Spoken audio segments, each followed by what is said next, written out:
আসসালামু আলাইকুম গাইস, আশা করি ভালো আছেন, ভালো থাকবেন এই কামনা করি। ভিডিও ভালো লাগলে লাইক শেয়ার কমেন্ট ফলো করে দিবেন আর চ্যানেলটা সাবস্ক্রাইব করবেন, পাশে থাকা বেল বাটন টিপে দিবেন আর কমেন্টে জানাবেন ভিডিও কেমন হচ্ছে।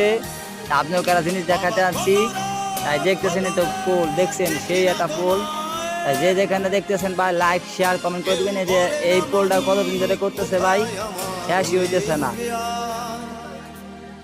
ঠিক আছে গাইস, এই পোল দিতেছে এলো মেলা দিন ধরে পোলটা করতেছে, এখনো শেষ হইতেছে না। বৃষ্টি টাইমে যাইতেছে তাও কাজ শেষ হইতেছে না। গাইস দেখতেছেন কত সুন্দর একটা পোল হইতেছে কিন্তু শেষ হচ্ছে না। বৃষ্টির সিজনে দেখছেন কাজটাও শেষ করতে পারছে না। মনে হয় যে 2024 সাল আইসে 2030 সাল চলে যাবো না, 26 সালে চলে আসবো, আরো 3 বছর চলে আসবো, তাও ব্রিজটা শেষ হইতেছে না। না টাকা পয়সা নাই এগো, দেখছেন গাইস টাকা পয়সা মনে হয় নাই। ঠিক আছে এই দিন আবার এই যে ভিডিও করলাম